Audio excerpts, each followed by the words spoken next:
शू car bull attack. रामांतपुर नाम के गांव में एक बैल था। उसका बछड़ा ट्रक से टकराने से मर गया था, इसलिए वो बड़े वाहन से चिढ़ता था। यूं वो हर रोज कार के पीछे,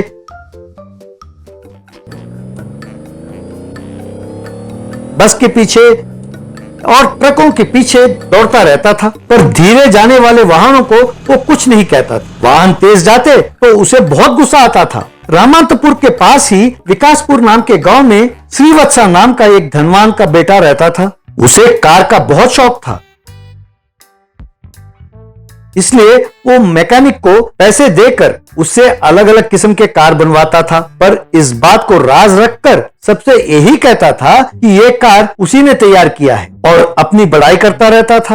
यूं उसके पास watermelon car, banana car, apple car, samosa car, यूं कई किस्म के कार थे। वो यूं हर रोज अलग अलग किस्म के कार को लेकर घूमता रहता था। सब लोग उसके कार को देखकर हैरान होते थे। वो कॉलेज भी अलग अलग कार लेकर ही जाता था। कॉलेज में दोस्तों से खुद की तारीफ करता रहता था। एक दिन वो समोसा कार लेकर कॉलेज गया।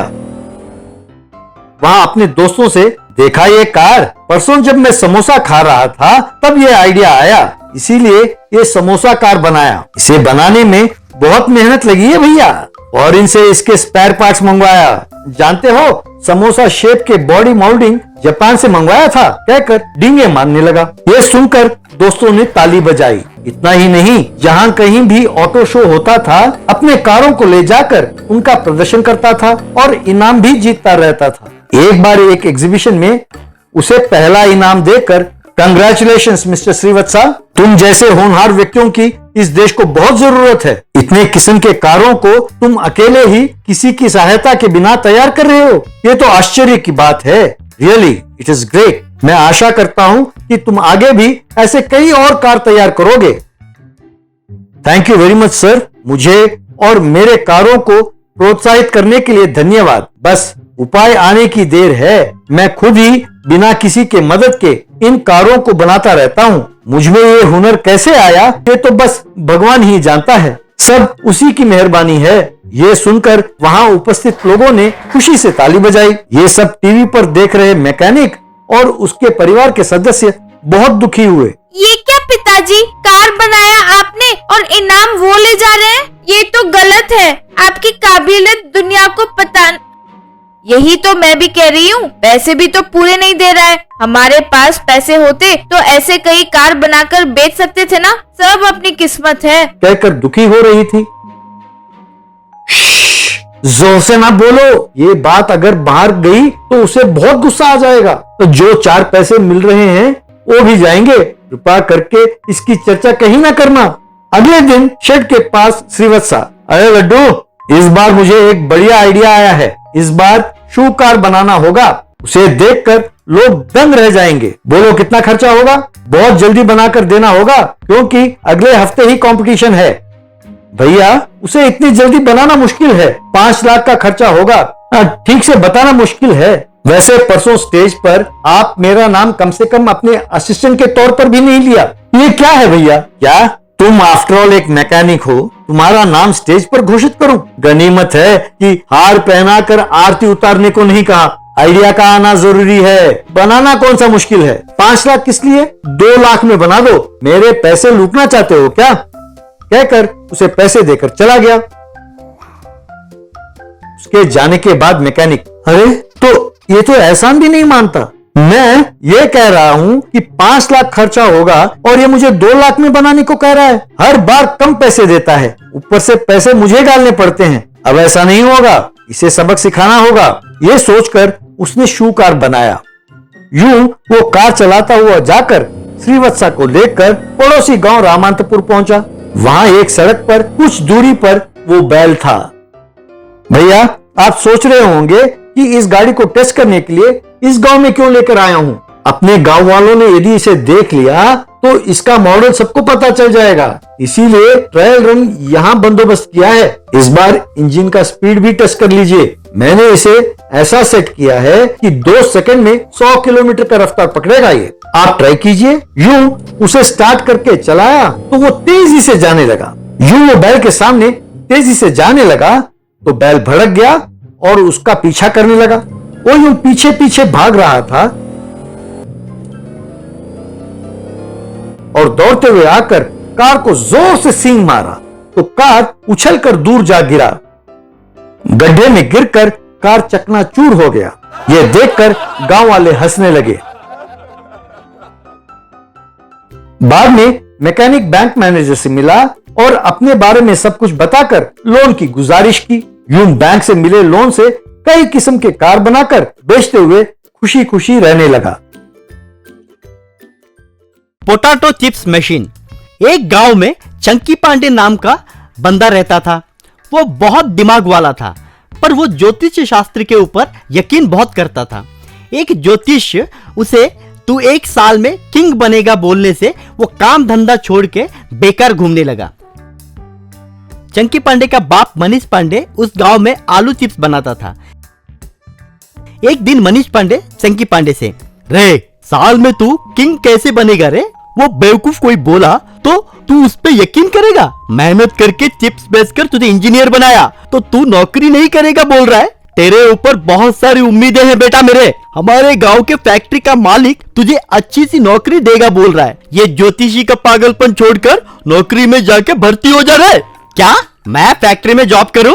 1 साल रुको, मैं ही उस फैक्ट्री को खरीद के उसमें उसको ही जॉब दूंगा। After 1 year I will be king you know, कहकर चला गया। एक दिन चंकी पांडे की बहन की मुंह दिखाई चल रही थी। उतने में चंकी पांडे घर पे आया। क्या चल रहा है यहाँ पे? तेरी बहन की मुंह दिखाई चल रही है। लड़का बैंक में जॉब करता है, वो तेरी बहन को पसंद भी किया। व्हाट? मेरी बहन को बैंक में जॉब करने वाले के साथ शादी? आफ्टर 1 ईयर इस गांव में मैं ही बैंक शुरू करने वाला हूँ। ऐसे अरे गहरे नत्थु खैरे कई लोगों को मैं काम दूंगा, कह के बहन से। क्यों रे? तुम्हारा स्वयंवर का ऐलान करके किसी मैसूर महारानी के पोते से या फिर जयपुर महाराजा के बेटे के साथ शादी करवाना चाहता हूँ तो तू चीप में एक बैंक के क्लर्क के साथ शादी करने के लिए तैयार हो गई। ऐसे करने से 1 साल के बाद मेरे सम्मान का क्या होगा? नहीं, ये शादी होने के लिए मैं बिल्कुल राजी नहीं हूँ। तुम लोग सभी बाहर जाओ, कहकर उन्हें बाहर भेज दिया। क्या रही है? तेरी अंधविश्वास के लिए अच्छा खासा रिश्ता तोड़ दिया। 1 साल रुकिए, हमारी हैसियत के हिसाब से शादी बनाऊंगा। मुझे धनुष विद्या के लिए समय हो गया है, मैं चलता हूँ। तो वो लोग उसे आश्चर्य से देखने लगे। एक दिन चंकी पिता के चिप्स शॉप के पास आकर, डैडी तुम इस तरह चीप में चिप्स बेचना मुझे पसंद नहीं आ रहा है। कल मैं राजा बनने के बाद तुम्हारे पापा चिप्स बेचते थे, कहकर अगर मेरे राज दरबार में कोई पूछा तो मैं क्या जवाब दूंगा? इसलिए तुरंत इस व्यापार को बंद करके सिंहासन पे कैसे बैठना है उसका प्रैक्टिस करो। रे, तेरा पागलपन दिन ब दिन बढ़ता ही जा रहा है। उस कमबख्त ज्योतिष पे भरोसा करके जमीन को बेचकर 10 उंगलियों में 10 अंगूठियां लगाया। वैसे आज के जमाने में राजा और राज्य कहाँ पे है रे? ज्योतिष की ताकत आपको नहीं पता है डैडी। दिशा बदली तो कुछ भी हो सकता है। कौन बता सकता है कि फिर से हमारे देश में राज्य शासन नहीं आएगा? फिर से MP MLA के बदले राजा महाराजा की शासन भी आ सकता है। पार्लियामेंट के जगह पे महाराजा का पैलेस भी हो सकता है। नहीं तो लोग सभी टाइम मशीन के जरिए राजाओं के जमाने में जा भी सकते हैं। इसलिए आप इस चिप्स व्यापार तुरंत बंद कर दीजिए। मैं तेरी बात सुनकर व्यापार बंद कर दिया तो तू राजा तो नहीं बनेगा, लेकिन मैं जरूर भिखारी बन के भीख मांग के तुम लोगों को पालना होगा। वैसे वो ज्योतिष हर रोज चंकी को पत्थर और धागे बेचकर उसके पास से पैसे ऐंठ रहा था। वैसे 1 साल गुजर गया। चंकी ज्योतिष से, क्या है गुरुजी, 1 साल बीत गया। आपने कहा था 1 साल में मैं किंग बनूंगा। किंग का छोड़ो, ताश के पत्ते में किंग का पत्ता भी मुझे नसीब नहीं हो रहा है। तो ज्योतिष कुछ हिसाब करके, तुम्हें राजयोग थोड़े में मिस हुआ है। अचानक राहु जागकर तुम्हारे रास्ते में आ गया। कुछ 50,000 रेडी किया तो तुझे राहु केतु पूजा कराऊंगा। अगले साल तक तू राजाओं के राजा बनेगा, पक्का। चंकी को समझ में आया कि उसने धोखा दिया है। अरे वो राहु और कोई नहीं है रे, तू ही है रे। मैं किंग बनूंगा कहकर उकसाकर मुझे सारी जायदाद बेचने पर मजबूर किया ना रे। तुझ पे भरोसा करके मेरी बहन की शादी भी मैंने तोड़ दिया। दोबारा इस गांव में मुझे दिखाई दिया तो चमड़ी उधेड़ दूंगा, जा। बाद में पिता के पास आकर, माफ कीजिए पिताजी, गलती हो गई। जो घमंड मैंने हाल ही के दिनों में दिखाया, इस पूरे प्रांत में कोई भी मुझे नौकरी नहीं देगा, इसलिए मैं अपना व्यापार को संभालना चाहता हूँ। अब से आप घर पे आराम कीजिए। मनीष बहुत खुश हुआ। उस दिन के बाद चंकी पांडे ने आलू चिप्स बनाना शुरू किया। जल्दी ही उसके व्यापार में बरकत आई। बहुत सारे ऑर्डर्स आना शुरू हो गए। डिमांड्स को पूरा करने के लिए चंकी एक आलू चिप्स मशीन बनाया। उससे आलू को कट करके जल्दी चिप्स बनाने लगा।